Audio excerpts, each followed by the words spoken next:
el rol profético de la iglesia en nuestra sociedad. Ese es el tema que discutimos aquí hoy y tenemos como invitado especial a nuestro profesor, al doctor Ediberto López. Dios les bendiga, qué bueno una vez más estar con cada uno de ustedes en este nuestro espacio. Somos Bautista, un espacio para todos y por todos. Para mí es un placer una vez más estar con mi compañero Héctor Soto y le damos gracias al ministro ejecutivo Edgardo Caraballo Marín por la oportunidad que nos da de poder estar en este espacio, el Nuevo Evangelista Podcast de las Iglesias Bautistas de Puerto Rico. Hoy estaremos hablando de un tema muy importante, el rol profético para nuestras iglesias, ¿verdad? Para la iglesia en el día de hoy. En el siglo XXI. En el siglo XXI. Y tenemos un invitado especial para ti y para mí. Sumamente especial. Y yo también sé que para muchos de nuestros compañeros. Yo creo que la mayoría de los pastores activos que tenemos ahora, él los influenció de una manera especial. Y tal vez algunos jubilados también de alguna forma. Pues para nosotros es un gozo poder darle la bienvenida al profesor doctor Heriberto. Un aplauso. Qué bueno que esté con nosotros en este espacio. Saludos, profesor. Buenas tardes, Angelique y Héctor. Quiero primeramente darle las gracias al ministro ejecutivo de las Iglesias Bautistas y a ustedes por el honor de invitarme al programa El Nuevo Evangelista Podcast. Es un gran honor, es un gran honor. Y me parece que el tema es fenomenal, es un tema denso y pertinente para este tiempo. Qué bueno. Para las personas que tal vez no lo conozcan, ¿verdad? Y puedan ver a qué personas, porque a nosotros les, ¿verdad? Se nos hace tan importante que esté con nosotros, es porque es una persona que ciertamente cuenta con el don de la enseñanza. Totalmente. Totalmente. Y lo que lo distingue es ese amor por querer enseñar, instruir y compartir lo que por gracia has recibido, que es ese conocimiento y esa sabiduría que proviene de lo alto.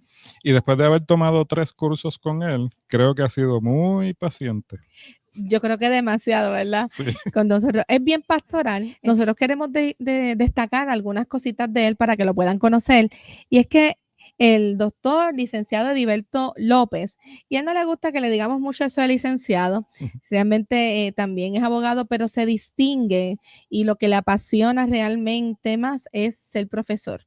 Es poder darse a los demás y conducirnos a un nuevo entendimiento o provocar en nosotros ese pensamiento crítico y teológico desde la Biblia, ¿verdad? Desde ese enfoque bíblico, porque él es un biblista. Él es un ministro ordenado de las iglesias metodistas de Puerto Rico y también Metodista Unida en Estados Unidos. Es profesor actualmente emérito del Seminario Evangélico de Puerto Rico, donde ofrece algunos cursos como Griego y Nuevo Testamento. Y importante que podamos definir qué es emérito, ¿verdad? Porque a veces no sabemos qué está diciendo Angelica en esta hora. Y ahorita él nos explicó, ¿verdad, Héctor? Que un profesor emérito es una persona que ya se jubiló, que ya no está, ¿verdad? Un catedrático emérito ya está jubilado, pero tiene la oportunidad de continuar en el aula de clases ofreciendo ciertos cursos, ¿verdad? Y manteniendo a la población, no sé, estudiantil, enriqueciéndola, ¿no? Claro, con su experiencia, ¿verdad? Y el expertise, pues entonces sigue influenciando. Y no solo se destaca como un académico, entendemos que esa experiencia pastoral que tuvo, porque estuvo muchos años aquí en Puerto Rico y en Estados Unidos, y yo creo que eso le ayudó mucho a tener, digamos, los pies sobre la tierra al momento de hablarnos a nosotros, ¿verdad? Que no era un académico puramente entre los libros, sino que sabe lo que es tener el cayado en la mano y andar con las ovejas. Wow, y eso que acabas de decir es bien importante, porque no es lo mismo tener un conocimiento en los libros, de educar desde la parte educativa, ¿verdad? Que valga la redundancia de la palabra, La academia, sí. Academia, sino que coge un valor mayor porque camina. Es esos libros, esa Biblia que tiene como el púlpito que se pone sandal y camina por cada esquina. Y desde ahí entonces podemos aprender y enriquecernos con el texto. A mí me ha gustado mucho, yo aprendí de él, vamos al texto y entendamos el contexto. siempre, y eso lo ha adoptado, lo utilizo en los estudios bíblicos de la iglesia, cuán importante es preguntarle al texto. Él nos habla, él nos habla. Yo sé que él se tiene que sentir un poco incómodo, nosotros hablando tanto de él, pero él va a tener su tiempo para hablar. Y además de ser profesor, de haber sido, de ser pastor, ¿verdad? De estar en la cátedra, también hay que distinguir que es esposo, que es papá y que él es un súper abuelo. Y ese corazón de abuelo ha hecho que ese corazón de profesor se convierta en un profesor más pastoral. Y a mí me tocó a ese profesor. A mí me tocó el profesor abuelo. Y ciertamente cuando se llega a abuelo, yo he notado que hay un cambio. Si hay un cambio cuando a Cristo conocemos, yo creo que hay un cambio mayor cuando se es abuelo. Y ahí él nos puede aclarar ese término que acabamos de decir. Mira, yo te puedo decir algo, Angeli. Mira, yo tenía un estudiante del seminario que luego hemos seguido siendo amigos a través de los años. Él es pastor en Estados Unidos. Entonces él me invitó allá a predicar y yo fui. Y entonces me presentó con eso mismo que tú acabas de decir. Y dice, yo conozco a dos Edibertos. El que era el profesor mío antes que naciera su primera nieta y el que regresó. Y me dice, el que regresó era muy dulce y muy amable y estaba feliz. Y yo prefiero el que regresó al que había antes. Así que, fíjate, yo no me había dado cuenta que a mí el impacto de encontrarme con mi primera nieta, yo tengo 7 nietos ahora, pues me había endulzado la vida, le había dado un sentido a mi vida distinto y quizás me había hecho más frágil, más vulnerable, más humano. Yo le doy gracias a Dios, ¿verdad? Porque hay mucha gente que se muere sin ver su primer nieto, ¿verdad? Pero yo he visto 7. Ya tengo un nieto de 18 años. Ya se está encaminando a la otra categoría. A bisabuelo. Si yo viviera 10 años más, si Dios lo permite, es posible que yo vea algún bisnieto mío. Es posible.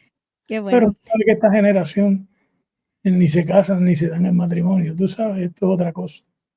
Y cuando están juntos no tienen hijos porque es tan costoso, ¿no? Porque la economía ha hecho tan difícil el amor y la familia lo ha hecho realmente. Ustedes que están criando niños, pues saben mejor que yo todo lo que es el costo de una familia de unos niños, del cuidado de los niños, de la escuela. Bueno, olvídate. Pero Así que, bueno. Eso me describe bien. Sí. Me describe. Y así lo conocemos, atesoramos y eso es algo valioso. Y eso también nos va a llevar a nosotros a ver y conocer que la persona que tenemos con nosotros es una persona que no solamente cuenta con la experiencia, sino con ese testimonio que ha ofrecido en las diferentes generaciones que le ha tocado poder estar presente. Y una de las cosas que yo nunca voy a olvidar, Héctor, antes de entrar al tema de hoy, es la importancia algo de un testimonio que él contó de la manera que él llega al evangelio. Y él cuenta eso de su infancia y la manera que no fue fácil convencerlo, pero que para convencerse, él se convenció leyendo la Biblia, ¿verdad? Para resumirlo. Un poco, eso siempre quedó en mi mente y en mi corazón. Leyendo con la abuelita. Leyendo con la eso abuelita. Lo recuerdo. Sí. Y cómo él no era que cualquiera lo dijera, mientras algunos tuvieron la experiencia de aceptar al Señor escuchando una predicación, y eso me lo puede corregir si me estoy equivocando, y tienen la forma, él la tuvo encontrándose con la misma palabra. ¿Eso es cierto lo que acabo de decir o he omitido algo? No.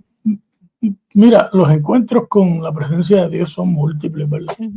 Pero yo no puedo negar que yo me crié en una casa donde la Biblia era importante. Y los himnos, ambas cosas. Mi madre tocaba himnos y mi abuela leía la Biblia y las revistas. Y entonces, pues, mi abuela era la que me criaba. Por lo tanto, mi abuela me fue adoctrinando desde que yo era un niño de 2 años en adelante. Y mi abuela escribió el primer sermón que yo di en una iglesia. Yo tenía 8 años. Y ella dijo que yo iba a ser predicador y que había que ponerme a predicar para que yo me fuera ajustando a eso. Y ella me escribió el primer sermón. Y así que, y yo fui pastor de mi abuela, cuando yo fui pastor por primera vez. Ella ya no oía, estaba sorda. Entonces me pidió que la excusara porque dice, yo voy al culto y no oigo nada, pero tú me tienes que traer la comunión. Y yo todos los lunes iba a ver a mi abuela, le llevaba la comunión. Entonces ella se disfrutaba mucho ese momento, pero claro, sí, la Biblia ha sido muy importante. Y mira, por la Biblia por poco no soy metodista, porque yo le hice una pregunta a mi primer pastor sobre la Biblia y él se enojó muchísimo y alegó que yo le estaba haciendo preguntas para entramparlo en alguna cosa. Y no, eran honestas mis preguntas. Claro, cuando me contestó con suspicacia, allí surgió otro fenómeno en mi vida. Y es que yo decidí que yo iba a ser teólogo. Porque yo dije, un joven me va a preguntar a mí un día. Y yo tengo que poderle contestar y no puedo decir que esta es una pregunta con mala intención. Porque eso todo lo que demuestra es que yo no sé. Y hubiera preferido que el pastor me dijera, mira, yo no sé, un tiempo, una semana o dos, a que me llevara al altar, a que oraran por mí para que sacaran el espíritu de duda que yo tenía. Entonces a mí me molestó muchísimo. Yo me fui de la iglesia y yo tardé muchos años en regresar a la iglesia metodista. Después de eso, después de pastor era mi compañero y no se atrevía a mirarme. Y un día lo paré en el centro de retiro y le dije, mire hermano, olvídese esto. Ya Dios supo para qué usted hizo eso y cuál era la función en mi vida de eso que sucedió.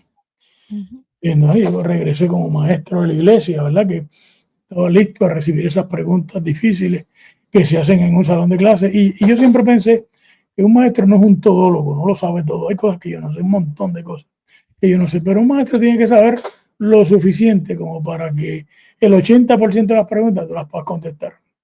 El 20% tiene que decirle a la gente la semana que viene. Qué bueno. Y eso, ya teniendo esto en claro y para que usted conozca un poquito quién es la persona que tenemos hoy como invitado, vamos a adentrarnos en ese tema que nos trae y nos acuña en esta hora, el rol profético de la iglesia en nuestra sociedad. Posiblemente algunos de ustedes ya tuvo algún encuentro con el blog que sale en www.ibpr.org, ¿verdad? De la que semanalmente los lunes se está compartiendo algunos escritos. Y posiblemente a lo mejor usted dijo, ya yo como que leí algo de ese tema. Pues sí, hay un escrito. Pero hoy vamos a ampliar este tema con el profesor Heriberto. Y yo creo que lo primero que debemos trabajar es qué es profético, definir. Pero yo creo que para hablar de algo primero tenemos que definir. Y yo creo que eso sería lo primero que deberíamos comenzar. Yo quiero empezar con un cuento de algo que pasó en el Seminario Evangélico en 1932. Don Abelardo Díaz Morales, pastor bautista, iba al seminario con un cayado ya en la mano. Y como el seminario se anunciaba como escuela de profetas, él tocaba en los pisos de madera del seminario, que no era de cemento como ahora, y gritaba y decía, ¿dónde están los profetas? Era una denuncia. Y era un desafío, ambas cosas. Y claro, pues nosotros sabemos que don Abelardo Díaz Morales luego nos distinguió con un hijo muy extraordinario que nos escribió todos esos cuentos sobre nuestra ruralía. Era un trabajador social y que conocía lo que sucedía en el país. Entonces, mira, la palabra profeta, ¿verdad? Viene en hebreo, hay varias palabras. La palabra principal es Nabí. Y Nabí lo que significa es uno que habla por otro. Por ejemplo, cuando tú empleas a un abogado, el abogado habla por otro y por eso es que los jueces no dejan que el cliente hable. Dice, no, que hable su abogado. Y el abogado, de cierta manera, es un profeta del cliente. Pero en este caso no es de un cliente, es una persona que habla en el mundo por Dios. Pero claro, la tradición bíblica se escribió en 1200 años. Y en esos 1200 años hay una gran pluralidad de ideas sobre lo que puede ser un profeta. Yo quisiera así, a vuelo de pájaro, decir que como el profeta habla a nombre de Dios en el mundo, pues por lo tanto sabe qué es lo que está pasando en el mundo. Y por lo tanto puede dirigirse a lo que está sucediendo en la sociedad. Pero habían profetas en el Antiguo Medio Oriente. En la literatura del Antiguo Medio Oriente hay montones de profetas. En Egipto, en Babilonia, en Asiria, en Acadia. Tantos esos textos hay en los textos del Antiguo Medio Oriente. Pero hay una diferencia entre ellos y los profetas de la Biblia. Y es que ellos hablaban siempre a favor del poder y en contra de los poderes. Por ejemplo, si tú eras un profeta de Estados Unidos, pues Donald Trump era tu ídolo y Putin era el malo. Y tú hablabas así dice el Señor contra Putin. Así dice el Señor contra Hugo Chávez. Y entonces, siempre que decía el Señor algo bueno, era de Donald Trump. No es así en la Biblia. En la Biblia, no, en la mayor parte de los profetas, lo que pasa es que le hablan la verdad al poder y se atreven a confrontar el poder. Por lo tanto, esa tradición profética que hay en toda la tradición bíblica es muy poderosa, pero claro, hay muchos detalles sobre cómo se construye un profeta en la tradición bíblica que yo me imagino que tú me vas a ir preguntando y yo lo voy a ir ganando poco a poco. Entonces, cuando estamos ya hablando de este rol profético, podemos distinguir que hay una apreciación desde el contexto bíblico, pero también hay otras percepciones que son populares. Lo que la gente. ¿Usted puede hacer alguna diferencia entre una y la otra? Yo te voy a dar un ejemplo. Yo de niño, mi abuela pensaba que un profeta, entre otras cosas, predecía el futuro. Y entonces mi abuela venía de una secta de las que predice el futuro y que más o menos sabe o sabía cuándo Cristo iba a venir y cuándo iba a haber la gran tribulación y cuándo iba a venir el anticristo y cuándo, bueno, todo eso mi abuela lo sabía. No sé, claro, estaba equivocada, pero estaba equivocada por la iglesia que tenía detrás. Porque entendieron que un profeta es uno que predice el futuro. Cogieron la Biblia como si fuera una bola de cristal, como Anita Cassandra, Walter Mercado, Ruth Mini, y empezaron a buscar las predicciones que habían ahí sobre el siglo XX y sobre el siglo XIX. Y se equivocaron en todas. ¿Por qué? Porque la Biblia no está hablando del siglo XX ni del siglo XIX, ni los profetas predicen el futuro. Los profetas pueden anunciar cosas en el futuro, claro, pueden anunciar la salvación, pueden anunciar la bondad de Dios, la misericordia de Dios, todo ese tipo de cosas en el futuro, pero esencialmente el profeta lo que está hablando es de Dios en el mundo sobre el presente y lo que está denunciando el presente. Y claro, el profeta cuando denuncia el presente está llamando al gobierno, a la gente del templo, a la élite que vive en Jerusalén y al pueblo en general al arrepentimiento. Por eso es que Ezequiel en el capítulo 16 dice que si yo le digo a tal que vas a morir porque hiciste esto y aquello otro, y fulano se arrepiente, dice, yo también me arrepentiré. Porque el profeta no está adivinando el futuro.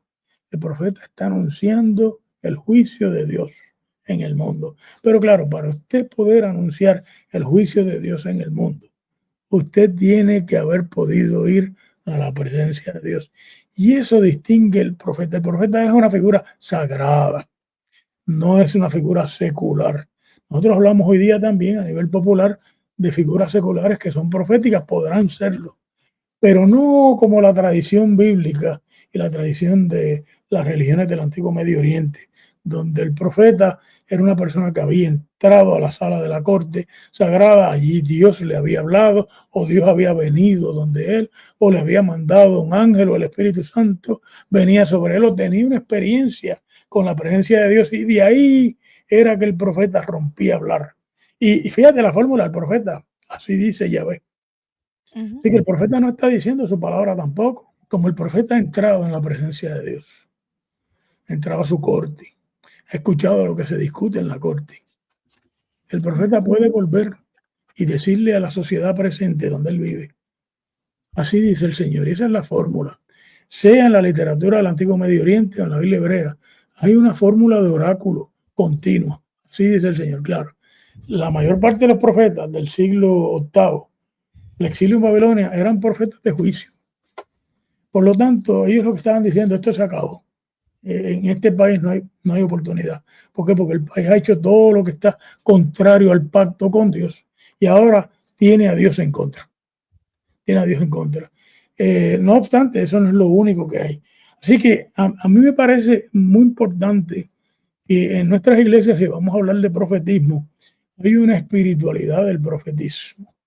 Y esa espiritualidad lo que significa es que no puede hablar proféticamente nadie que no cultiva su relación con Dios, que no es una persona que le pide a Dios que lo deje entrar a su presencia. No puede hablar nadie de parte de Dios si no ha podido escuchar en su corazón y en su mente la palabra de Dios y en su vida. No es fácil entrar a la presencia de Dios, porque nosotros tenemos, en cierta manera, el canon, ¿verdad? Donde nosotros hemos oído lo que la iglesia y el judaísmo ha aceptado como palabra de Dios. Y sería una buena guía para saber qué es lo que dice el Señor, haber leído la Biblia con cuidado, ¿verdad? Para ver dónde Dios está y en contra de qué Dios está. Y a mí me parece que ese es un gran desafío de nuestro tiempo. El mundo necesita profetas. La iglesia necesita profetas y profetizas. Y esa gente tiene que tener un vínculo vertical hacia lo sagrado y un vínculo horizontal hacia la realidad.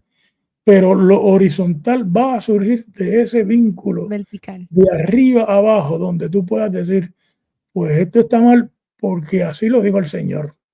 Y decía Karl Barth que cuando el pastor o la pastora, ¿verdad?, en este tiempo sabe que está haciendo su trabajo cuando siente que es un profeta o una profetisa de Dios. Pero el día que el pastor o la pastora lo que está dando son discursos para que la gente se relaje, platitudes le llaman a eso, Karl Barth decía, es posible que sea un falso profeta. Y ese es un gran desafío para nosotros. Porque yo siempre, ustedes se acuerdan, cuando yo era estudiante, maestro de ustedes, les decía, mira, si a ti no te gusta hablar la palabra de Dios, si no te gusta predicar, si te da trabajo, deja que esto lo haga otra persona que Dios lo llamó a hacer esto. Pero ciertamente. No porque la gente viene a la iglesia buscando dirección. Mira, yo he ido a una iglesia en el sur de Puerto Rico, en Guayama, y di un sermón que viré a todo el mundo patas arriba. Y la gente me dijo en la entrada, estuvo duro, pastor. Pero el pastor nuestro no se atreve a hacer esto. Entonces yo le dije, no lo puede hacer. Porque si lo hace, ustedes lo votan. Pero a mí no me pueden votar. Y yo sí lo puedo hacer. Porque yo le puedo decir cuál es la voluntad de Dios sin ambaje. Y la gente se reía conmigo y decía, es verdad, si el pastor se pone bravo, aquí lo cogemos y lo estrangulamos. ¿Ves? Entonces, ¿No? ¿Quién dijo? Sí, siguen siendo palabras fuertes. Sí, sí. O sea que el sermón continuó en la puerta del templo. En la puerta de la iglesia, claro, la gente preguntando por qué este señor vino y nos confrontó el texto bíblico con lo que está pasando en el país y nos apretó y nos dijo, no me pueden venir con tonterías políticas. Esto es lo que dice el pasaje bíblico. El pasaje bíblico es una gran crítica a la realidad. Entonces dice, el pastor nuestro no hubiera hecho eso. Se hubiera mantenido por el lado de la gracia, de la bondad, de que Dios es bueno, que Dios me ama, Dios los ama a ustedes. Y un profeta no necesariamente eso es lo que va a decir. De vez en cuando va a decir, Dios está en contra de ustedes. Dios está en contra de esta conducta. Dios denuncia esta conducta. Y a la iglesia le hace falta una palabra profética. Y al país, mira, yo vi esa campaña electoral con mucha tristeza. Porque ni siquiera la alianza, el último día, se atrevió a denunciar todo lo que andaba mal en el país. Mire, lo que sucede es que cuando los profetas no proclaman la palabra de Dios, sucede lo que pasó en Números. ¿Qué es un falso profeta? Balaam dijo la palabra de Dios. Y eso es un gran desafío. Si nosotros estamos metidos en esto de la palabra de Dios, una de las cosas que tenemos que pedirle a Dios es que nos dé valentía, que nos dé solvencia espiritual, que nuestra vida sea coherente con lo que decimos. Porque tú no puedes decir A y hacer X, ¿ves? No. La gente te está velando. Mira, cuando yo era un joven pastor en el pueblo de Las Piedras, el alcalde de Las Piedras le decía a la gente que yo era comunista. ¿Así? Y las viejitas de la iglesia, pentecostales, que hablaban lengua y todas esas cosas, decían al alcalde, sí, él es comunista. Oiga, venga hoy un domingo por la noche. Como Dios lo usa. Y decía, lo que pasa es que mi vida era completamente coherente con lo que yo estaba diciendo allí. Fíjate, no era verdad. No era verdad. Yo no quería que el Estado lo confiscara todo. Yo no quería una dictadura, que eso es lo que él quería decir. Yo lo que quería era que a todo el mundo le dieran su trabajito, que todo el mundo tuviera su casita, su escuela, su médico, ¿verdad? Y yo lo denunciaba desde el púlpito. Y cuando el alcalde ganó las elecciones y me invitó, yo les recordé que él ya no era de un partido, que era el alcalde de toda la gente de Las Piedras. Y le cité la escritura: de Jehová es la tierra y su plenitud, el mundo y los que hay en él. Por lo tanto, esto no es de su partido, esto no es de usted. Él le molestó. ¿Por qué lo bregue? Que lo bregue. ¿Por qué? Porque si la iglesia siempre va a estar bajando las manos al poder, el poder nunca va a ser invitado al arrepentimiento. Mira, si Martin Luther King se hubiera quedado en aquella iglesia bautista en el sur de Estados Unidos orando y cantando, todavía los negros estarían montados en la parte de atrás de la guagua. Pero Martin Luther King se atrevió a hablarle la verdad al poder. Y se atrevió a decirle a los negros: no nos montemos en esa guagua por un año. Y se atrevió a invitar a la gente a una marcha donde le tiraron perros, cañones de agua, cuanta cosa había. Y no le quedó más remedio al gobierno de Johnson de llamar a Martin Luther King a la Casa Blanca y firmarle dos leyes. La ley de igualdad del voto, por lo cual el voto de un negro vale lo mismo que el de un blanco, y la ley de prohibición del sistema, de los dos sistemas, un sistema para los blancos y otro sistema para los negros. Y fue porque él se atrevió a denunciar todo eso. Mira, aquellas mujeres allá que se reunieron en 1851 en una iglesia metodista en Nueva York. Fíjate, no se reunieron para hablar de mujeres, se reunieron para hablar de negros, esclavos. Dijeron: los esclavos no pueden ir a la escuela, los esclavos no pueden tener propiedades, los esclavos no pueden ir al tribunal, no pueden servir de jurado, los esclavos no pueden casarse, ojo, no se pueden casar tampoco. Tú podías tener hijos, pero no te podías casar. Los hijos de los esclavos no son de ellos. Bueno, y el baño, ni tan siquiera podían usar el mismo baño, tenían que ir a otros lugares. Los esclavos, cuando se acabó con la esclavitud, te crearon un baño para los negros, un baño para los blancos, un hospital para los negros, un hospital para los blancos, una escuela para los negros. Aquellas mujeres se dieron cuenta y dijeron: oye, pero a nosotras las mujeres nos está pasando exactamente lo mismo. Y escribieron aquella declaración pidiendo que no se abusara más ni de los africanos ni de las mujeres, que había que honrar unas palabras de la Constitución que dicen que todos son iguales ante la ley, que no pueden haber dos leyes. Aquellas mujeres empezaron allí, mira, en Puerto Rico, esas mujeres ganaron 80 años después, cuando en 1932 se le dio el derecho al voto a las mujeres. En Estados Unidos, 10 años antes, 1920, que se permitió que las mujeres votaran. Todavía hay mil cosas que tienen que ver esa violencia que hay contra las mujeres en nuestro país. La forma más fácil de morir en nuestro país siendo mujer es que un hombre, pareja, te caiga encima y te maten por lo que sea, por celos o porque difiere de ti.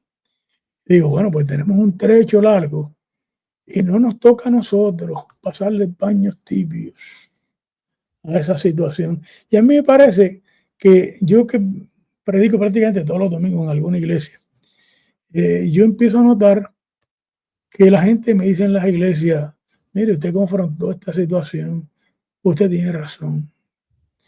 La gente le hace falta. Porque tú sabes que Dios te habló en la iglesia de dos maneras.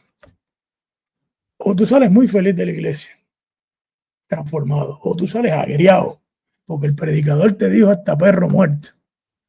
Y entonces yo siempre le digo a la gente: sea que yo salga muy feliz o salga agriado, digo, Dios me habló, tengo que ver por qué me molestaste. ¿Por qué me molesta esto? Esto me molesta porque hay algo que yo tengo que cambiar. Claro que el arrepentimiento da trabajo, mis hermanos y hermanas, da mucho trabajo. No creen ustedes, mira, los profetas entraron a la Biblia después que los padres de ellos los mataron. Y los nietos dijeron: esos tipos tenían razón. Esos tipos tenían razón. Mira, nos advirtieron todo lo que nos ha pasado. Fue porque nuestros bisabuelos no le dieron caso. Y mira la catástrofe que hemos tenido. Y entonces los admitieron en la escritura. Porque la generación presente no sabe quiénes son sus profetas. Quiero No, la próxima generación. Ujú. La próxima generación va a decir, Héctor fue profeta en Cagua. Angeli fue profeta en Guayama, o dirán, le bajaron paños tibios a todo el mundo. No se atrevieron a denunciar nada, de que era un calladito, porque les era más conveniente tener su trabajo pastoral. Fíjate, yo los cojo a ustedes todos como modelo, yo también estaba ahí, yo estaba en esa situación, yo fui pastor de una iglesia 21 años. Y cuando yo decía algo duro, la gente me daba jinquetazos en las reuniones. Y yo me acuerdo decirle a una junta de mis hermanos, perdónenme. Y cuando yo voy a predicar, yo tengo que pensar en cómo ustedes piensan ideológicamente.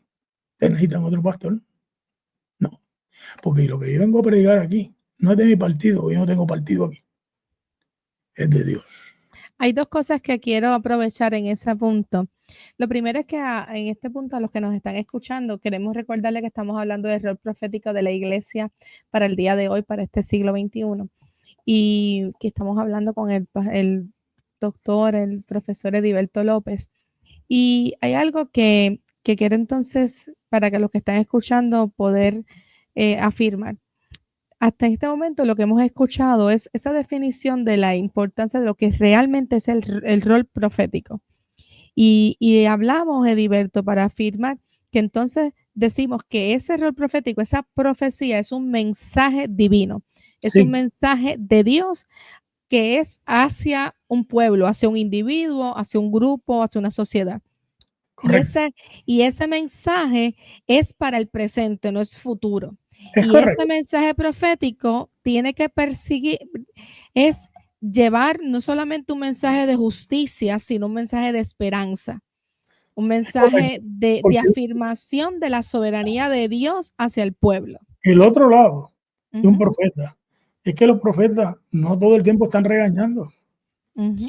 El pueblo, cuando Israel va a parar a Babilonia, y allá ustedes han leído el Salmo 37 y Ezequiel 37, el Valle de los Huesos Secos, pues eso fue una catástrofe, ¿verdad? Entonces, el segundo Isaías, ¿qué predica?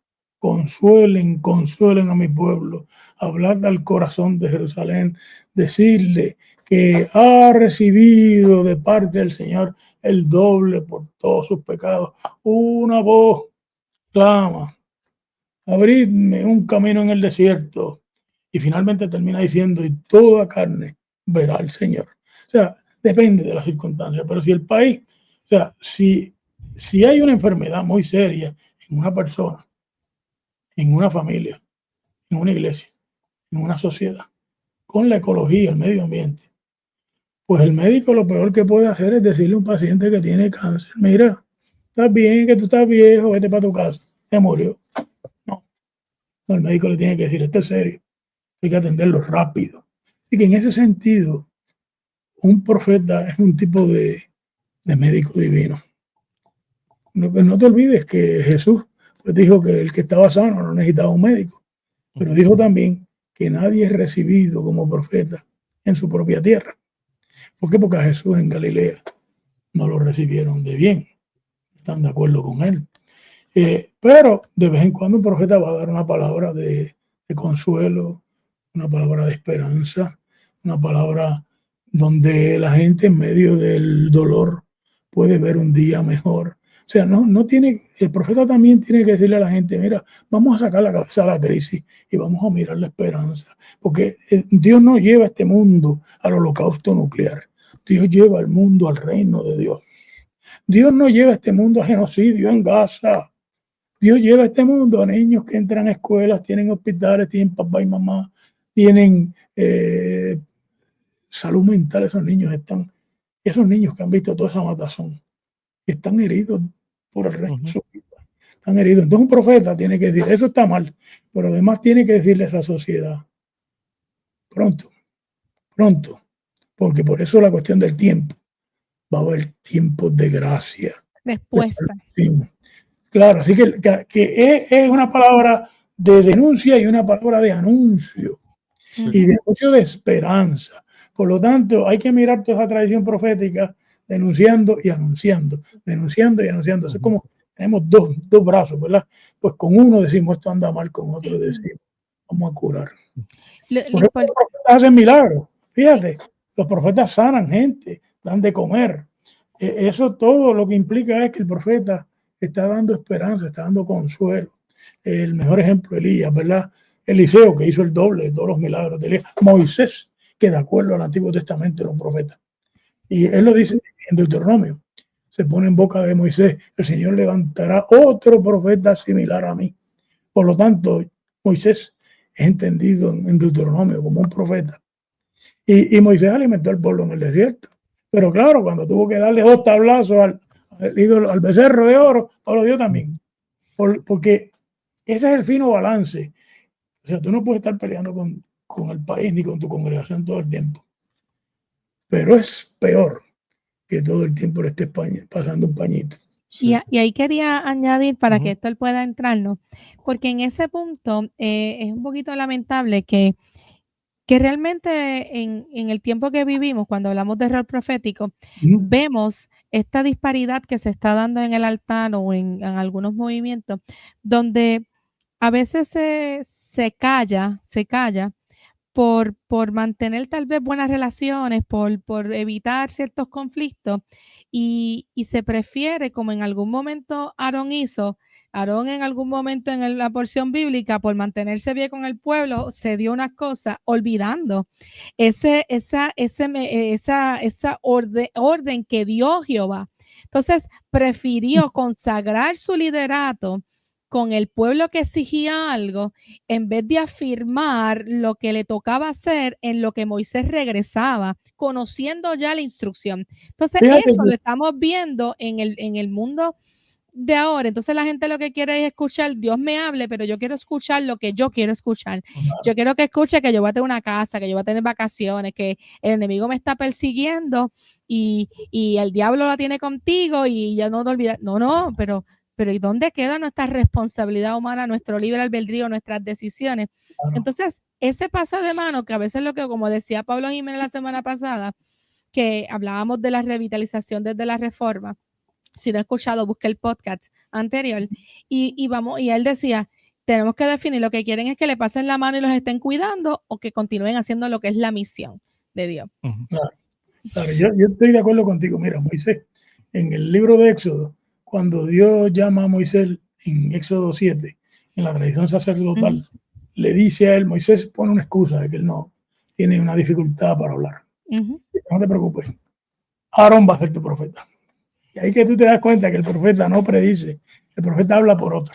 Aarón va a ser el que habla por Moisés. Entonces está Moisés en el monte allá con Dios 40 días. Y tú lo has visto perfectamente. El que supone que sea profeta de Moisés se ha desviado totalmente y ha hecho 2 becerros de oro para que el pueblo diga, este es el Señor que nos ha sacado de Egipto. Entonces, claro, eso crea una catástrofe, ¿verdad? Porque Moisés restrella los libros de la ley que Dios ha escrito con su dedo, que luego Moisés tuvo que escribirlos él solito allá arriba. Ya Dios no se lo escribió de nuevo. Dios dijo, no, ahora trae el printer tuyo y hazlo tú, ¿verdad? Entonces, eso es un ejemplo magnífico. Pero mire, en el libro de Isaías, en el capítulo 28, dice el profeta que los profetas y los maestros de Israel están borrachos y que las mesas están llenas de vómitos. Una imagen terrible, terrible.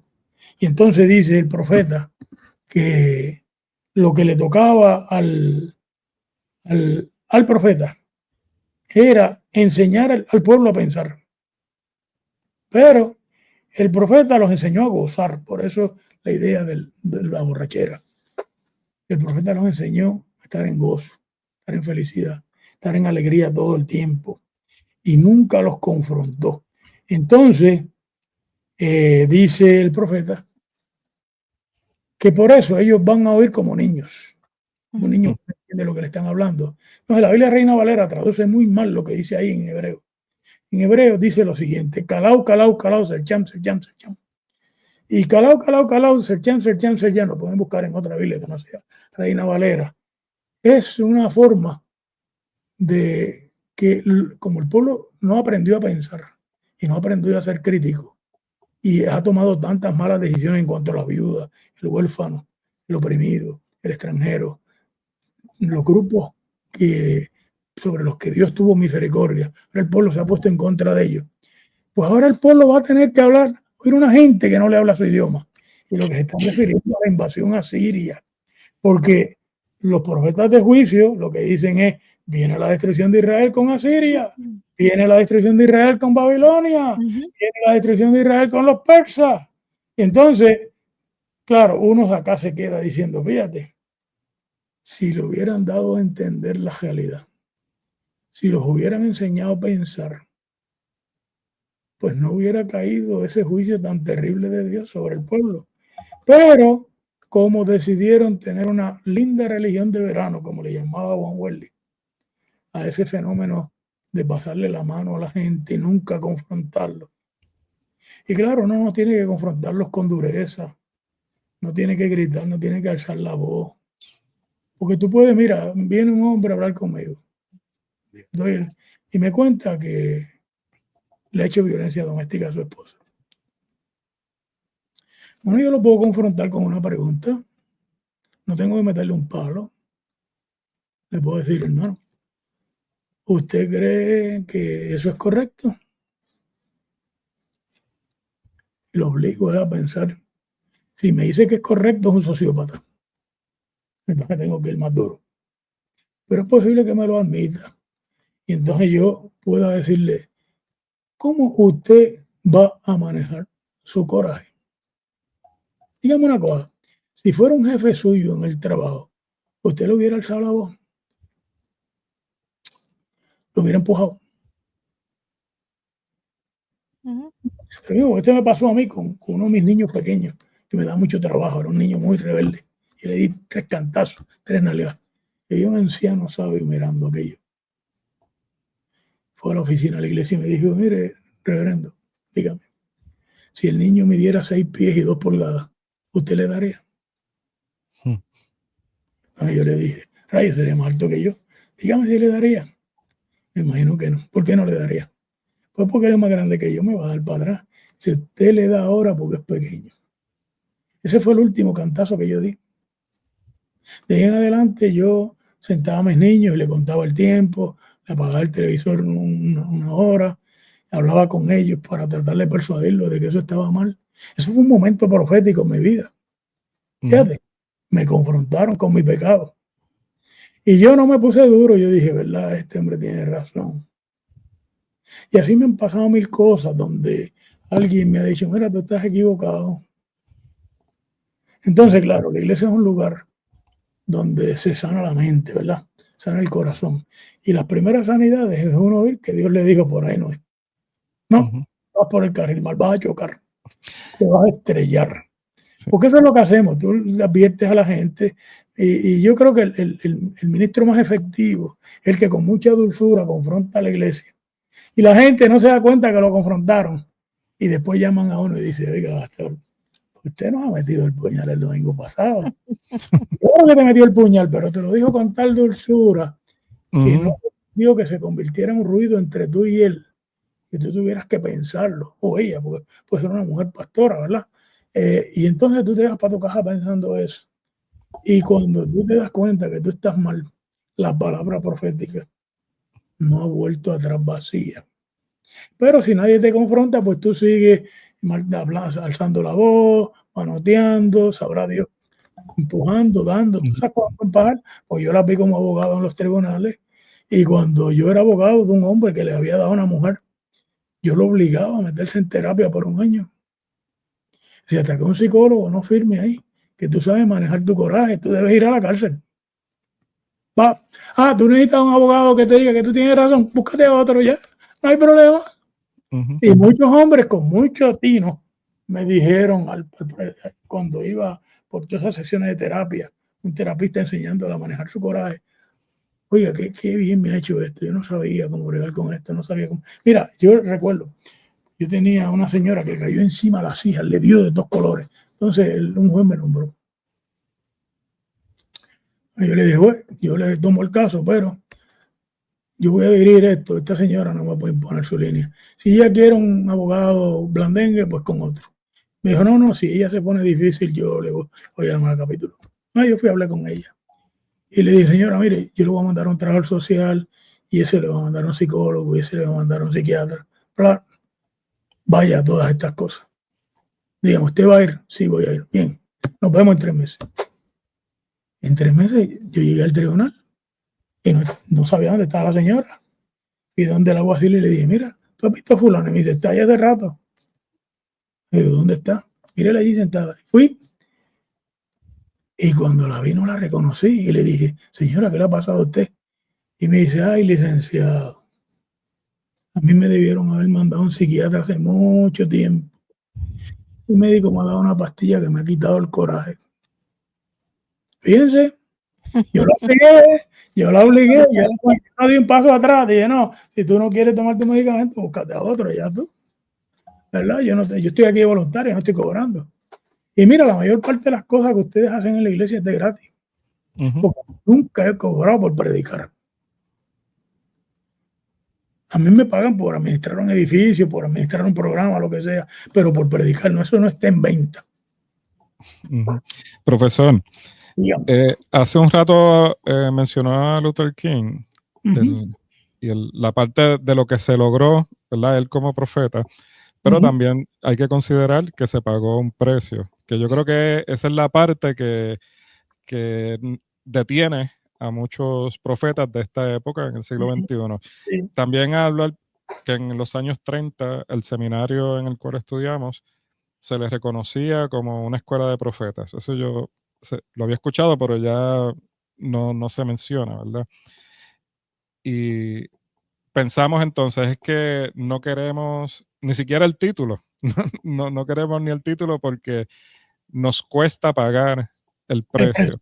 Sí. Y lo podemos ver desde la Biblia y lo que podemos vivir. Y le dejo con esta pregunta. O sea, ¿de qué manera la iglesia y los profetas, los pastores como profetas, ¿verdad? Y pastoras, podemos denunciar entonces el pecado, todas estas estructuras corruptas de poder, sin caer entonces en un legalismo, en una condenación, ni tampoco vivir del miedo de ser censurados?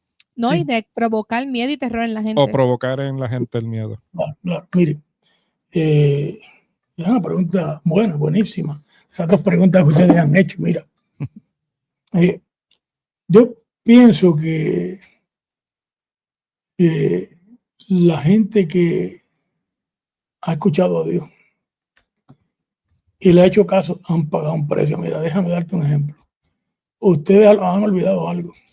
Y es que los primeros bautistas alegaron que la sociedad no debía ser cristiana, que la sociedad se tenía que convertir y que tenía que ser bautizada de adulta cuando supieran lo que tienen en la mente. Y eso le costó a los primeros bautistas la muerte, pues los mataron, que se acabó, porque cada iglesia quería tener una sociedad con toda la gente de la iglesia, aunque fuera como en Puerto Rico, que hay un montón de gente que son evangélicos culturales y católicos culturales. Ellos preferían eso, a pasar la gente por un proceso de educación, de conversión. Y la gente que levantó esa banderilla han sido vindicados hoy, cuando la Iglesia Católica da tanta educación teológica cuando en nuestras iglesias. ¿Por qué? Porque lo que estamos tratando es convencer a la gente, ¿verdad? Y así la iglesia está llena de historias de gente que ha pagado un gran precio. Ahora, mira, déjame darte un ejemplo. Gordiano Bruno predicó en una iglesia en Ginebra que el universo se estaba expandiendo. Bueno, eso sabemos hoy día, sabemos hasta la velocidad en que está corriendo el universo. Gordiano Bruno lo quemaron vivo por haber dicho eso. Galileo le dijo a la iglesia de su tiempo, 1620, que la tierra le da vuelta, se movía. El Salmo 104 dice que la tierra no se mueve. Y lo trajeron a juicio. Y cuando él explicó que él había hecho unos cálculos con un telescopio, bla, bla, dijeron, si tú no te retratas esto, nosotros te vamos a torturar. Y entonces él se retractó en aquella famosa frase donde él le dijo al inquisidor, pero se mueve, ¿verdad? Se mueve, de todas maneras la afirmó, pero se quedó calladito, bendito. Entonces yo digo, un gran precio, ¿verdad? Un hombre sabio que lo iban a matar, que ya habían matado a Gordiano Bruno, que habían matado a Miguel Serveto, que la Inquisición había matado cuanto traductor de la Biblia había en el siglo XVI en España. Los quemaron vivos y en efigie, como hicieron una estatua y le pegaron fuego, ¿verdad? Entonces, todo el que ha tenido que ponerse de parte de la justicia y de la verdad va a pagar un precio. Y eso es inevitable. Si alguno quiere venir en pos de mí, tome su cruz y sígame. O sea, no hay un seguimiento de Cristo cómodo para la figura profética. O sea, yo quisiera que todo el mundo en la iglesia me quisiera. Y esto no es personal. O sea, yo no lo estoy diciendo por fulano, que es de tal partido. No, no, no. Yo lo estoy diciendo porque me parece que así dice el Señor, ¿verdad? Pero, pues claro, eso no significa que a ustedes se les va a olvidar que además de ustedes ser profetas, son pastores. Y el pastor cuida un rebaño, ¿verdad? Esa es la imagen, ¿verdad? Y lo que cuida es que el rebaño no se tire por un precipicio, que no se encuentre con un lobo, el lobo se coma a las ovejas, un león, y el león ataque a las ovejas, una serpiente, y el pastor va de frente con un cayado, ¿verdad? Protegiendo sus ovejitas, y cuando hace frío las mete en un sitio que no se vayan a morir congeladas en esos países donde hace tanto frío. O sea que ustedes no solo son profetas. A mí me parece que hay que hacer un fino balance entre el profeta y el sacerdote. El que acompaña, el que cuida, protege. Claro, ustedes tienen, mira, la gente, mi experiencia como pastor fue que la gente que yo le llegué como pastor, la gente que cuando estaba en el hospital yo los iba a ver, cuando se desaparecían de la iglesia yo los llamaba, si la cosa era muy seria los iba a ver. Yo preparaba un culto que fuera significativo para ellos. No hay nada malo en cantar, no hay nada malo en orar. En efecto, Dios le dice a Abimelech que Abraham es profeta y orará por ti. O sea que los que oramos también en la oración se es profeta, ¿verdad? En Génesis 27 se ha hecho paso. Hay que hacer. Yo no quisiera que ustedes me entendieran ni por lo más mínimo que un profeta es un amargado. Uh-huh. No, un enfermo mental, un opositor, un oposicional. Y ustedes conocen ministros que son oposicionales. Y eso es otra cosa. Un desorden de oposicionalidad desafiante no es profecía. Es una persona que se va a oponer al que sea. Nunca va a apoyar nada. Si mañana cambia el gobierno, pasado mañana está en contra de nuevo. En nuestro país tenemos un dicho, palos y boga y palos y no boga. Uh-huh. Yo tengo mis pensamientos sobre el resultado electoral porque yo pienso que como quiera que surgiera el desenlace final, iba a ser muy crítico porque el país está hundido en una gran depresión económica y una depresión moral y una depresión espiritual. Y la evidencia de eso son las iglesias de ustedes. Lo difícil que es reclutar gente para la iglesia en este tiempo. Pero ustedes tienen que hacer una combinación de la palabra profética y la palabra pastoral. Mira, yo cuando veo un sermón, ese sermón que di en Guayama, que no fue en la iglesia de Angeli, no. Pues yo di 3 puntos. Aunque ha ido a la Bautista, fue en sí, pero fue a la iglesia metodista. Entonces yo el primer punto fue bien chéverito, todo el mundo estaba conmigo. En el segundo los viré al revés. Y en el tercero los volví, los recogí. ¿Por qué? Porque la gente no va a la iglesia a que un pastor se quite la correa y le caiga encima, ¿ves? ¿No? Y yo me he sentado en un púlpito, en una iglesia, donde el ministro dice 2 o 3 cosas que yo pienso que son inapropiadas. El que abusó del púlpito, que es como se le llama eso. No, yo no le puedo decir a la gente por quién van a votar.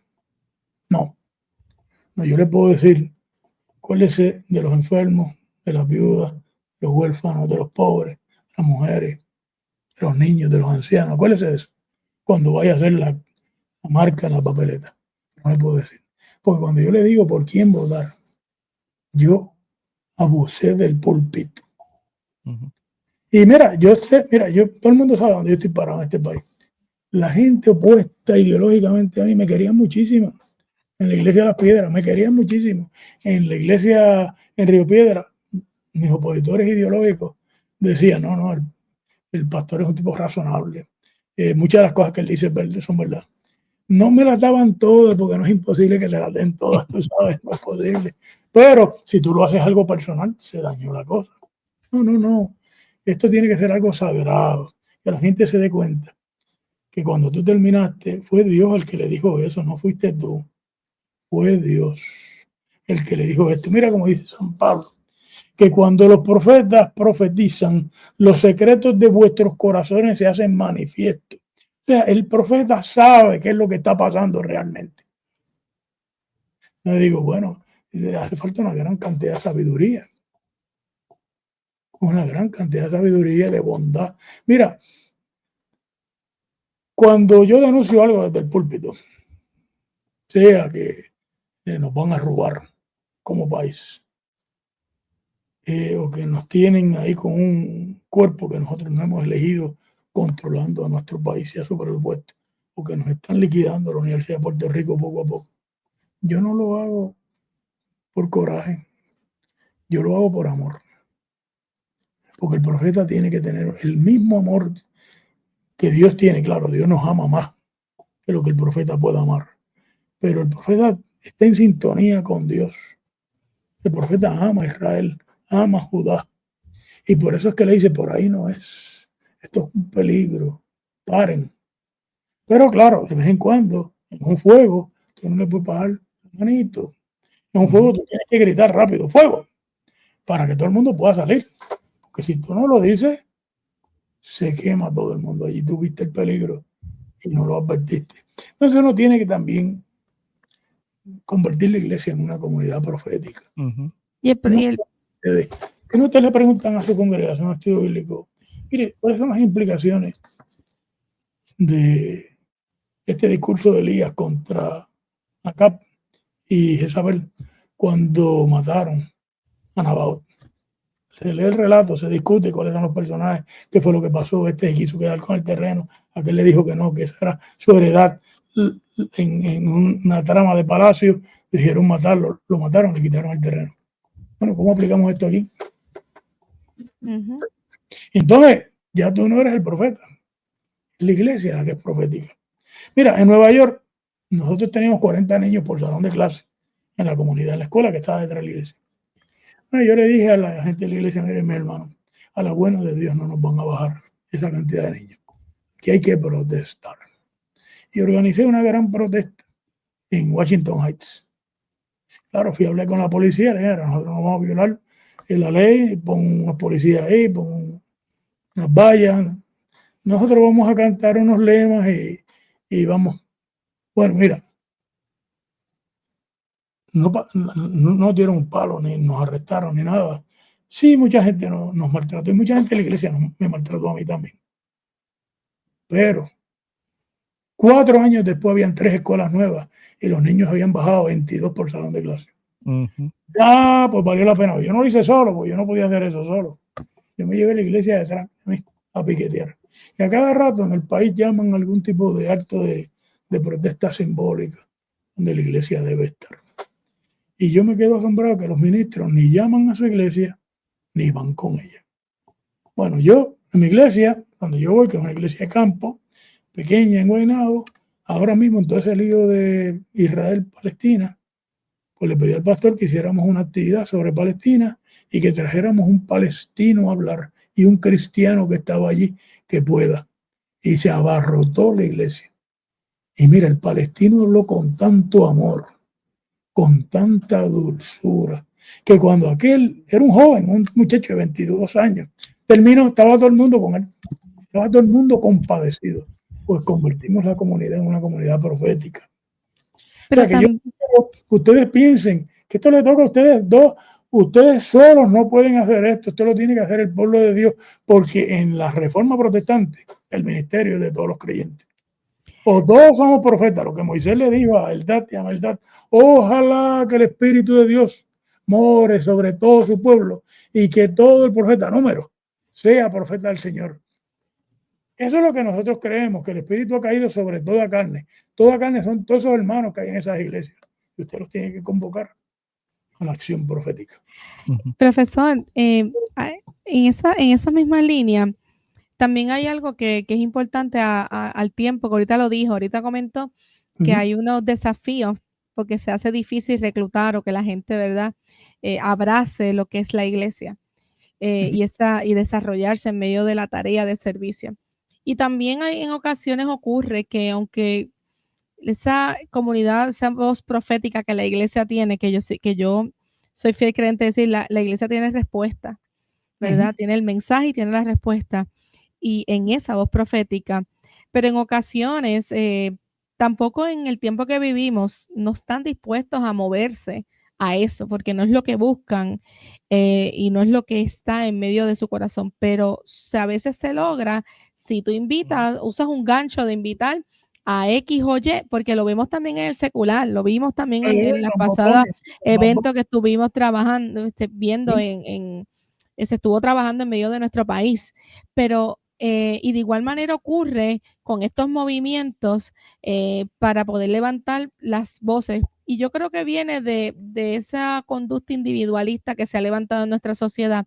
Cuando no nos toca a nosotros y no veo que eso es un problema conmigo, pues yo pues me mantengo, sí, oro y me mantengo lejos, pero cuando me toca a mí, entonces que yo quiero que todo el mundo se mueva.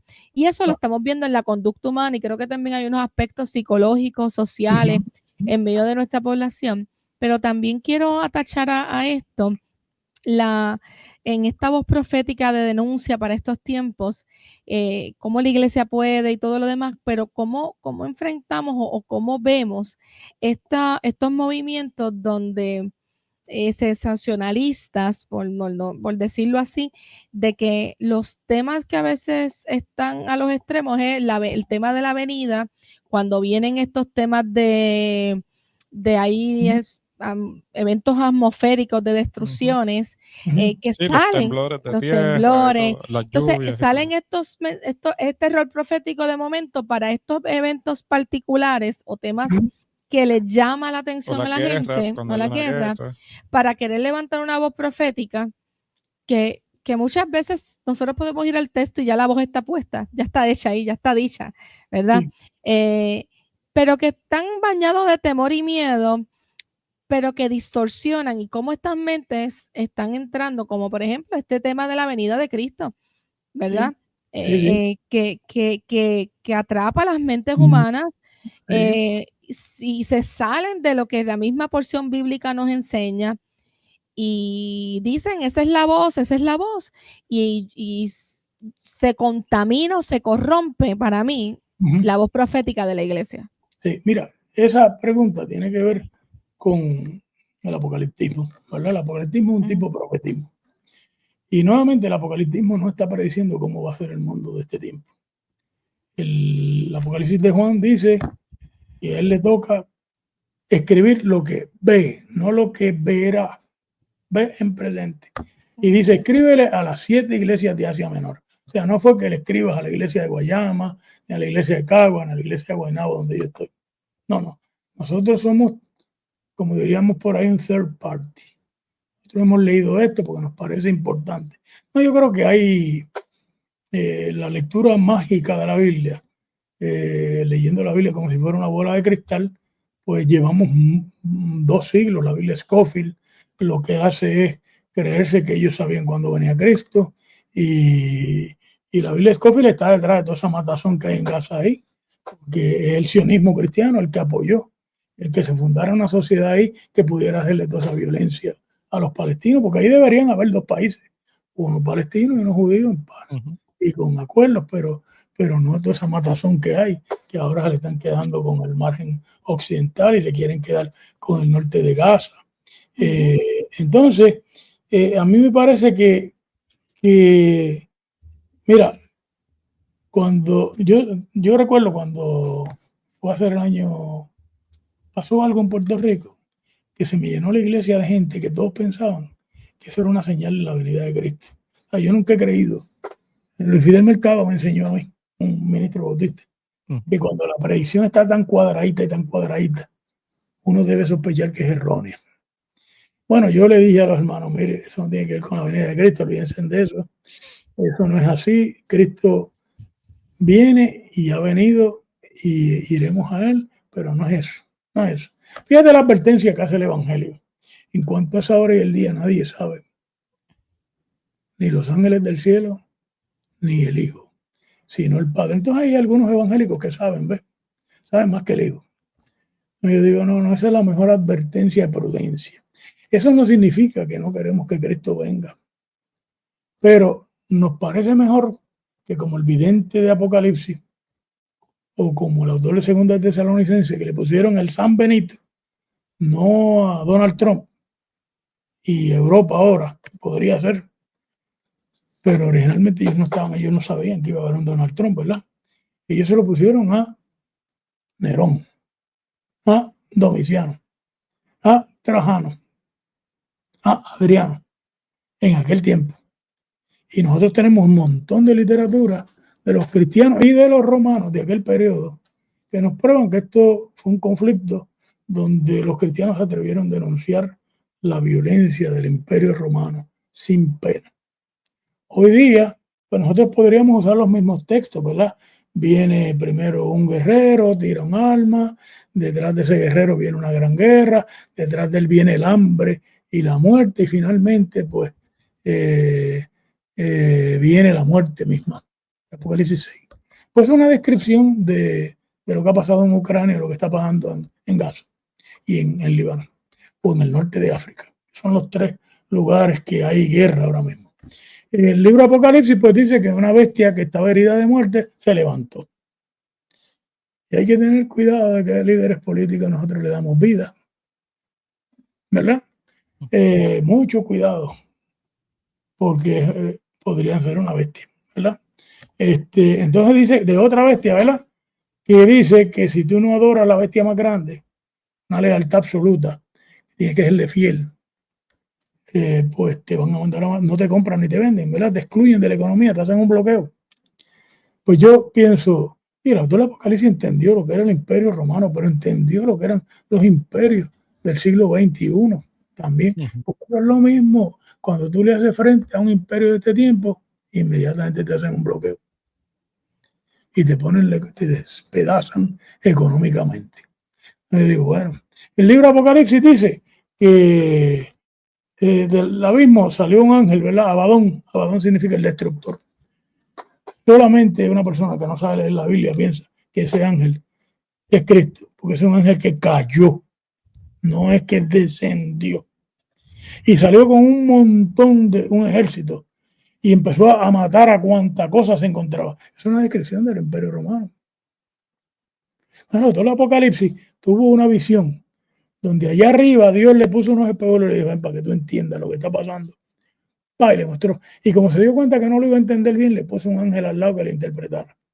Entonces nosotros tenemos la ventaja, vemos la visión cuando la leemos y vemos al ángel que le interpreta. Entonces yo me quedo asombrado de que nosotros entremos en la tontería de que esto es una predicción para algo que va a pasar en el siglo XXI. Porque si hubiera sido así, los cristianos de Asia Menor hubieran votado la visión, no la hubieran entendido. La entendieron muy bien y sabían que se refería a ellos. Entonces, hay que enseñarle a la gente, mi hermano. Bueno, mire, yo digo estudio bíblico en las piedras un año, Apocalipsis, y así, con todo esto que acabo de explicar, uno detrás del otro, desde Apocalipsis 1 hasta el final del libro. Pero claro, que da trabajo, sí, da trabajo que se acabó. Hay que leer que se acabó. Pero nuestros laicos no necesitan prosperidad, lo que necesitan es buena educación teológica. Eso es profético, educarlos bien. Es lo que decía Isaías 27, educarlos bien. Entonces hay que sacarle a la gente de que la Biblia es una bola de cristal de la cabeza. No. Todo lo que anda mal en el mundo, la Biblia lo denuncia.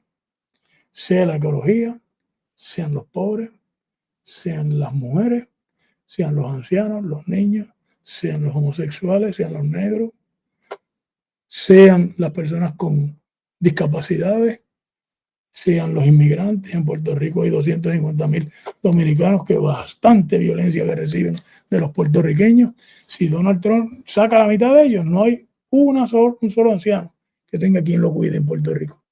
Y no hay quien le corte la grama a la gente ni le ponga cemento, porque eso no lo hacen los boricuas. Y yo digo, bueno, nosotros tenemos un rol, y es un rol que va por 3 vías. Mire, por la vía educativa. Hay que educar bien la congregación. Y esto requiere tiempo y es poco a poco. Número 2, el sermón es un lugar de educación. Pero también va por la vía pastoral, donde usted está presente y la gente sabe que usted es un hombre o una mujer de Dios. Y por lo tanto, pueden escucharle con seriedad.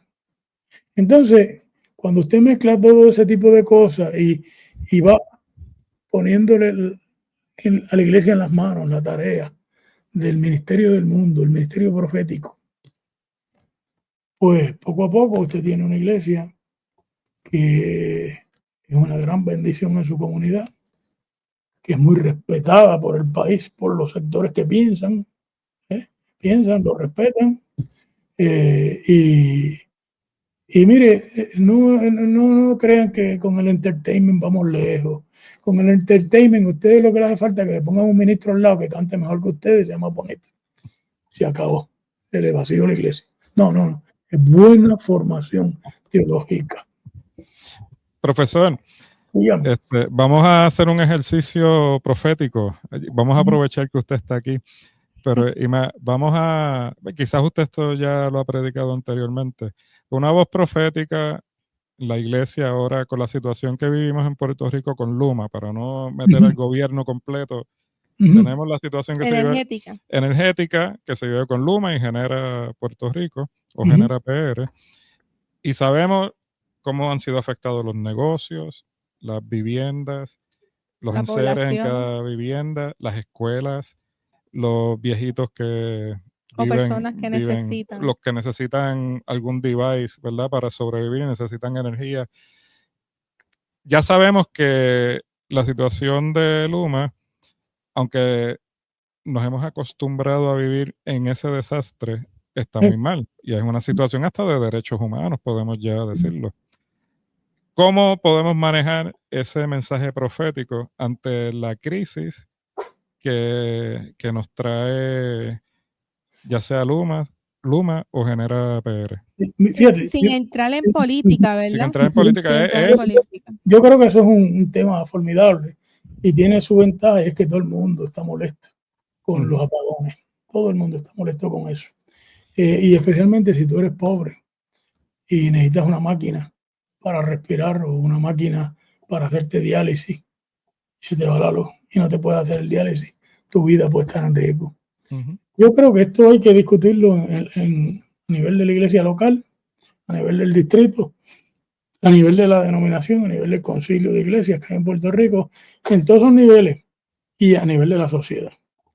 Fíjate, yo le voy a hacer algo. Yo observé lo siguiente en la campaña política. No estuvo muy claro que fuera en serio que iban a sacar a Luma del país.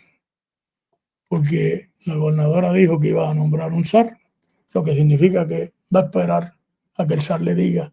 Y el otro dijo que va a traer otra compañía. Imagínate, yo dije, anda, vamos a salir de Luma y nos vamos a meter en Tuma. No, olvídate de esto. No. Yo decía, rayo. Y tiene que haber una discusión sobre si los monopolios naturales, porque eso no es como el teléfono. En el teléfono, pues yo me cambié de T-Mobile a una compañía y luego me cambié a otra y finalmente volví a T-Mobile, ¿verdad? Porque estaban ahí todos y tú los cogías en el aire. Anuncio no pagado. La electricidad es un monopolio natural. Fíjate lo que yo me sospecho. Mientras el gobierno norteamericano esté dando dinero para ese negocio, va a estar Genera y Luma. Igual que estuvo con Acueducto. Cuando el gobierno federal, y eso puede ser ahora, que Donald Trump diga no voy a darle más dinero a Puerto Rico, Luma va a anunciarle al gobierno de Puerto Rico que se va. Porque ellos lo que están es detrás del gobierno, del dinero federal. Porque lo que pagan los consumidores no es el pescado grande. No es el pescado grande. Pero claro, hay que concienciar a la gente. Y los procesos de concienciación dan trabajo. Dan trabajo. Y entonces hay que hacerlo con mucho respeto porque tú no quieres alienar a nadie. Tú no quieres insultar a nadie. Hay gente que trabaja en Luma, en nuestra iglesia, y que allá en Luma le han dado instrucciones de que defiendan a Luma. Tú no quieres que esos hermanos se vayan de la iglesia. Pero tiene que haber una discusión honesta sobre esto. Y tiene que haber una conversación en los foros políticos, pues la hubo en toda la campaña, la hubo donde se empiecen a dar pasos. Esto no se va a hacer de un día para otro, tampoco, porque hay un contrato ahí que hay que mirar con mucho cuidado, porque ese contrato tiene penalidades. Pero ese contrato, pero en el Código Civil dice que si tú tienes un contrato conmigo y tú no me cumples, yo no te tengo que pagar. Lo dice así claramente. Claramente, yo te tengo que pagar si tú cumpliste. Vamos, tú me vendes un carro, me diste el carro, yo te tengo que pagar. Pero si tú no me diste el carro, yo no te tengo que pagar los chavos del carro, ¿no? Por lo tanto, yo creo que es posible. Aún el presidente de la Junta de Control Fiscal ha dicho que ellos están dispuestos a considerar un remedio distinto al UMA. Yo creo que esto no es una decisión fácil. No, y a mí me preocupa mucho que la gente piense que va a ser de un día para otro. Pero obviamente aquí hay que poner unas métricas. Y si Luma no las cumple, se tiene que ir. ¿Por qué? Porque esto no es tío, llévame al río. No, aquí se le está pagando. Esto es un gran negocio. Y a cambio de lo que se le está pagando se espera un servicio. No lo pueden dar. Pues si no lo pueden dar, entonces deben admitir que no pueden dar el buen negocio y que no están cumpliendo con el contrato. Por lo tanto, yo creo que es un trabajo formidable para un pastor, una pastora. Yo no tengo una iglesia a cargo, pero yo creo que hay que tener una pedagogía del oprimido, como lo llamaba Paulo Freire, y que esa pedagogía puede ser profética, así que en ese sentido yo pues pienso que es un gran desafío. Mira, yo no sé cómo hacerlo. Yo, para decirte la verdad, yo no tengo un remedio, pero pienso que hay que resistir, que hay que protestar, que hay que hacerle frente, y que sin esas cosas esto no se va a arreglar. Con un pañito tibio no se va a arreglar. Yo me sospecho que cuando se le haga frente, ellos van a arreglar, porque no van a querer perder el negocio. Es un gran negocio, es un negocio millonario para los dos, para Genera y para Luma. Ahora dijo la gobernadora que va a cambiar la energía a gas natural. Bueno, pues ese es el negocio de Genera, para que uno no sea tonto, ¿verdad? Ese es el negocio de Genera. Nosotros tenemos Estados Unidos firmó un tratado internacional donde se supone que en el 2030 el 40% del petróleo que hay, que se deje de usar y que haya mecanismos de utilizar. Y entonces yo digo, bueno, un país como el nuestro, que hay un sol de 6 horas diarias, ¿por qué no se ha puesto? ¿Por qué la Autoridad de Energía Eléctrica no ha puesto paneles solares en todo el país para resolver el problema de la electricidad a los consumidores y que le cobre a la gente? Mira, en Israel hay paneles solares de la empresa que produce luz. Y esa empresa no es el gobierno, es privada, es como Luma. Entonces digo, lo que pasa es que no hay voluntad. No hay una visión clara de país. No hay una visión de futuro. No, yo creo que hay nosotros, mira, ahora mismo yo creo que hay que firmar la carta esa en contra de que se quite el net metering, porque hay 110,000 personas que tienen paneles solares que los han tenido que pagarle su bolsillo. Y ahora la Junta de Control Fiscal quiere quitar el net metering. Lo quieren quitar. Yo digo, qué bárbaro, ¿verdad? Después que la gente gastó su dinero. Yo digo, aquí hay que dar pasos y hay que confrontar y hay que decir que no y hay que ser firme. ¿Va a haber gente que se moleste en la iglesia? Va a haber gente que se moleste. Nosotros no queremos que se molesten. Queremos tratarlos con amor, pero cada cual tiene que asumir su propia responsabilidad. Parte del ministerio profético es que vamos a tener un costo personal y colectivo. O sea, cuando el pastor, el ministro ejecutivo de los bautistas, le mande un documento a todas las iglesias y se lea sobre el problema que hay de electricidad, uno cree que todos los hermanos van a estar de acuerdo con él. Pero el pastor tiene que enviar eso. Y cuando haya que apoyar un cambio firme en esto, y haya que poner los cuerpos, mucha gente se va a oponer en nuestra iglesia.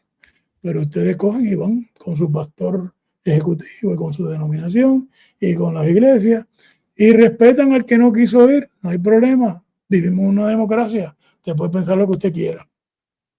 Ahora, yo sé algo, que cuando los obreros dijeron no podemos trabajar 12 horas más, ahora los obreros que no se quieren sindicalizar trabajan 8 horas por aquellos que quemaron en Nueva York, porque le pegaron fuego.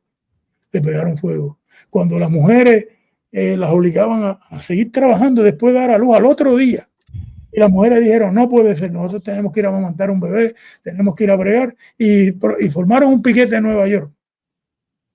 Hoy día las mujeres que quizás no quieren ser parte de un sindicato, se benefician de esas mujeres que se atrevieron a dar la lucha. Mira, Juan Wesley se opuso a la esclavitud y lo escribió y lo predicó, el padre del metodismo. Bueno, hoy día vivimos en una sociedad sin esclavos explícitamente. Gracias a él y a todo ese movimiento religioso que se opuso a la esclavitud. Eso fue un movimiento profético. Y hoy, cuando un negro no es esclavo y cuando un blanco no es un amo, se le debe ese movimiento religioso en parte. Ellos no fueron los únicos, hubo otra gente. Entonces yo digo, bueno, nosotros tendremos que colaborar en la medida en que nosotros tengamos que colaborar con la situación profética. Esta cuestión de convertir a la comunidad de fe en un movimiento profético es un proceso. Y ese proceso hay que seguir ciertas reglas. Eso no es así de que usted ahora se le ocurrió que los hermanos tienen que hacer esto, aquello. No. Esto es un proceso congregacional.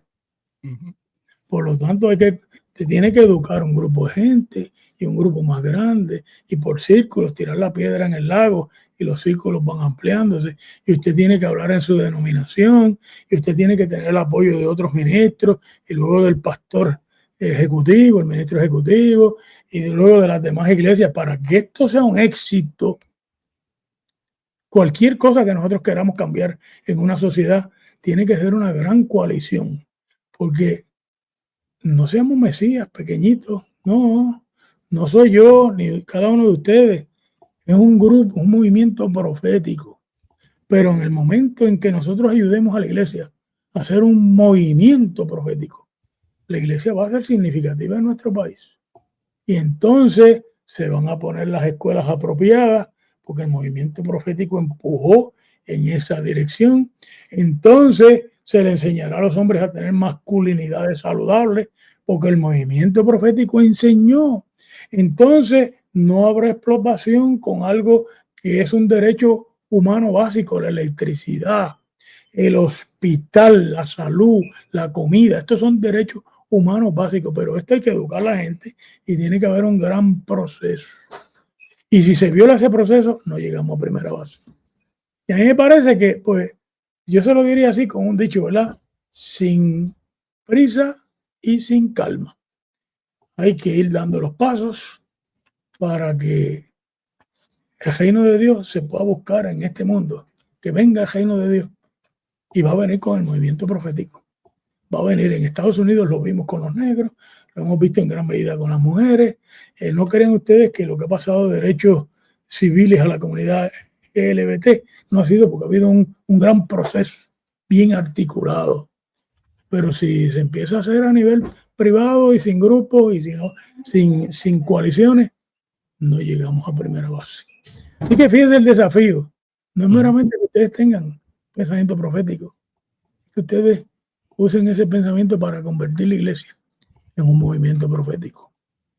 Interesante. Hemos tenido una conversación riquísima, exquisita.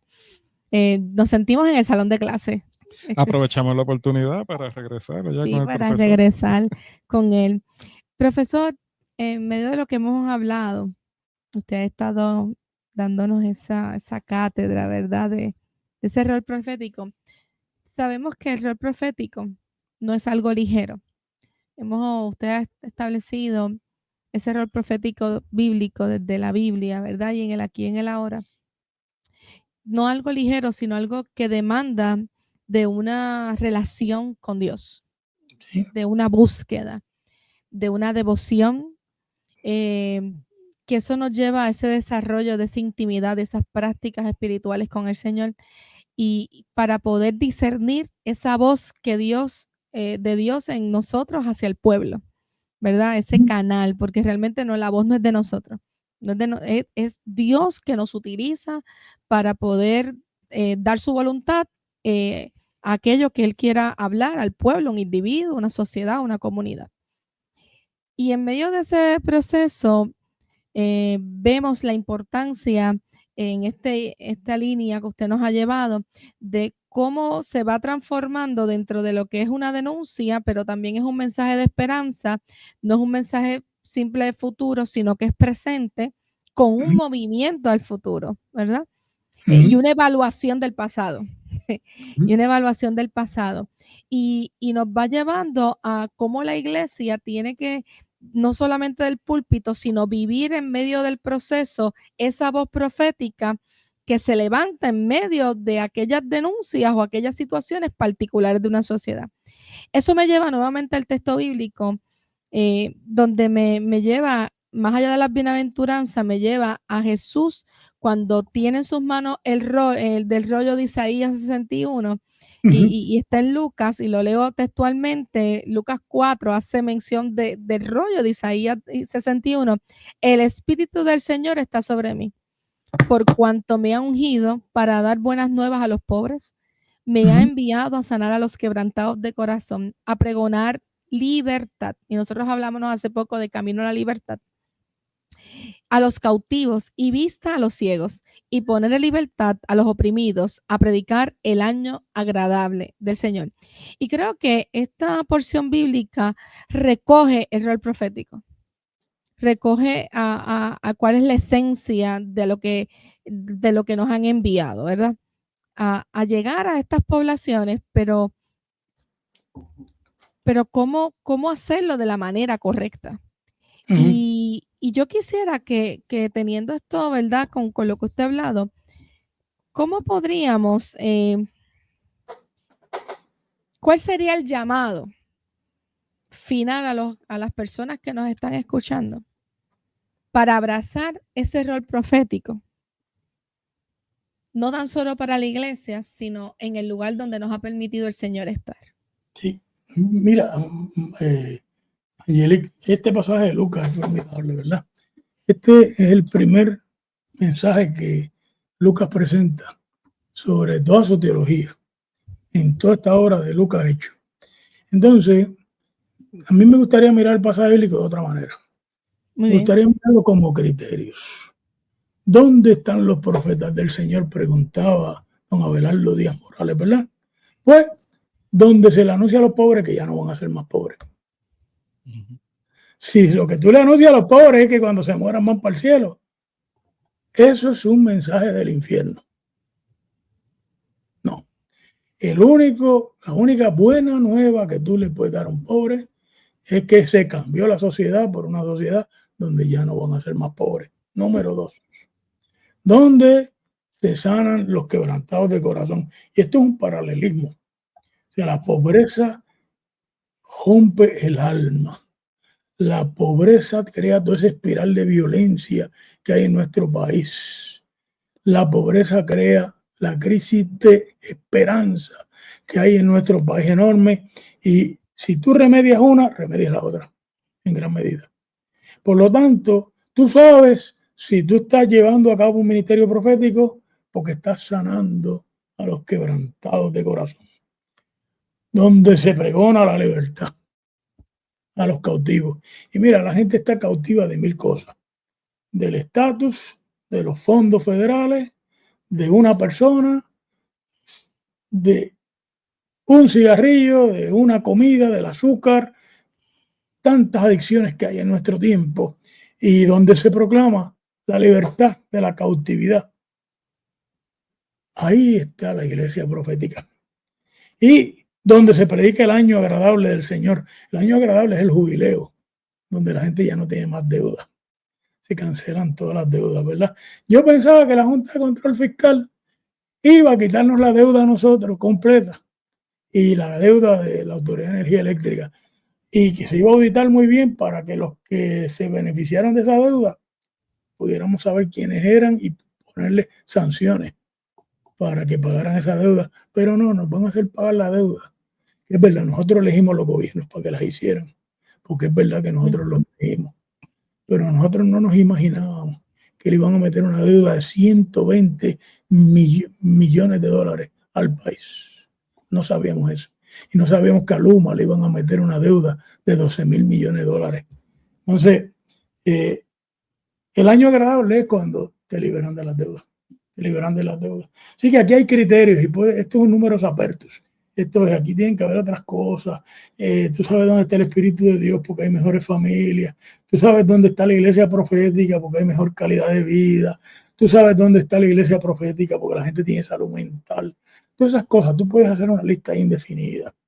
Pero lo que tienes que hacer es empezar por estos 4 y otros que son obvios y ver cómo estamos caminando hacia eso que Jesús dijo ahí un poquito más abajo, sermón más breve que yo he oído. Hoy se ha cumplido esta escritura ante vosotros. Es un sermón fabuloso. Esa es la pregunta, si esta escritura se ha cumplido en nuestro tiempo. Ese es el desafío, Angelique y Héctor, si estamos tratando de que esa escritura se cumpla o no. Así que a mí me parece que es un tema fabuloso y que es un tema que nos invita alimento para el pensamiento en español. Sí. Héctor, Tremendo banquete. Así nos quedamos así. Nos quedamos frisados, sí. No, sin querer hemos grabado prácticamente 2 episodios para el podcast porque la conversación ha sido muy rica. Sabemos que es mucha la información que tenemos que pasar, ¿verdad? Por nuestra mente, yéndonos hacia el reto de tener una iglesia profética para este tiempo, ¿verdad? Porque no se trata de simplemente llegar. Yo soy de los que quiere llegar a la iglesia y estar feliz en la iglesia. Es una realidad de la mayoría de los cristianos. Nosotros la queremos pasar bien, pero en el proceso, pues, nos toca también enfrentar palabras fuertes, palabras duras, pero necesarias para que entonces como congregación y como pueblo de Dios caminemos por el camino correcto, llevemos el camino. Le damos gracias al profesor por esta enseñanza hoy. Que no hay más palabras para traer. Queremos, a lo mejor podamos tener otro momento para ampliar y sacarle más pique, ¿verdad? A esto. Pero yo creo que las gracias definitivamente y en nombre de nuestro ministro ejecutivo Carlos Caraballo Marín, también el presidente Pedro González, ¿verdad? Que yo sé que deben estar agradecidos por su aportación en esta hora, en este espacio del Nuevo Evangelista Podcast. Y a cada una de las personas que nos están viendo, recuerda escribir.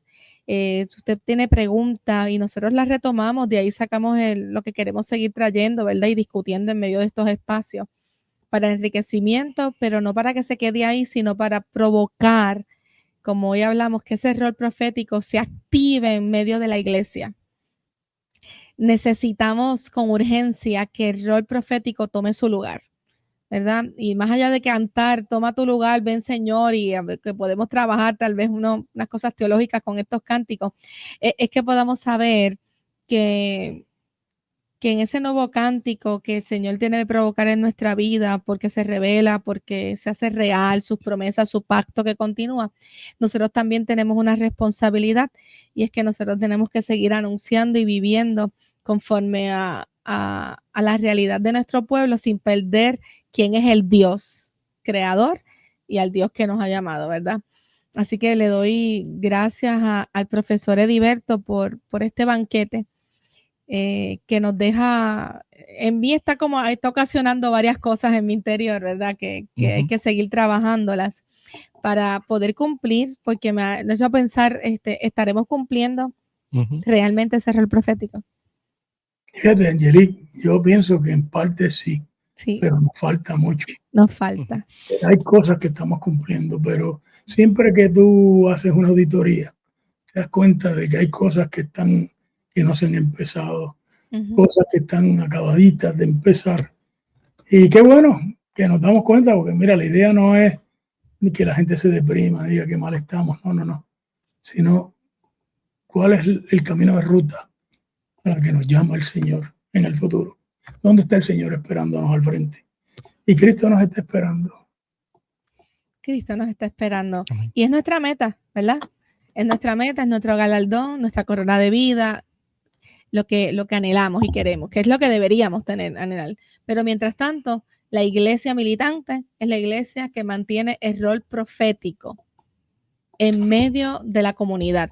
No solamente en la iglesia, con los que nos reunimos a celebrar cada domingo esa victoria del Dios que estuvo con nosotros en la semana, sino que nos equipamos para seguir llevando ese rol en el escenario que te haya tocado estar. Sea en tu trabajo, en tu familia, sea en las diligencias, en la cita médica, en el consultorio, a 100,000 pies de altura, donde quiera que vayamos, o hasta en las profundidades, ¿verdad?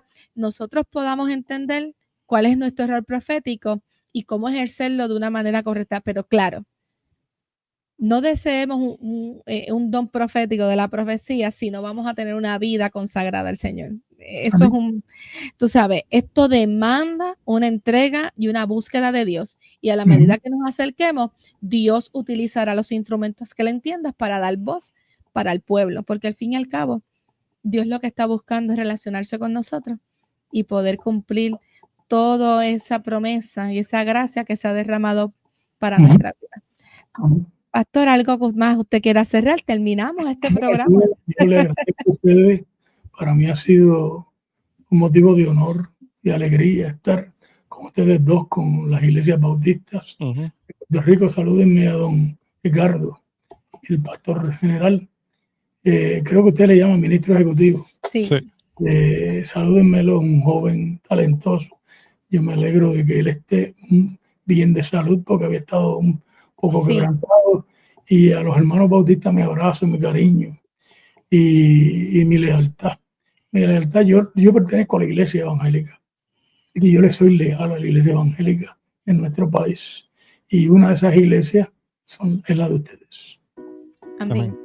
Bueno, pues gracias a cada uno de ustedes. Esto ha sido el Nuevo Evangelista Podcast de las Iglesias Bautistas de Puerto Rico. Recuerda suscribirte, darle a la campanita. Vamos a seguir siendo este rol profético, comenzando la campanita para que otras personas más también puedan saber. Y compartiéndolo.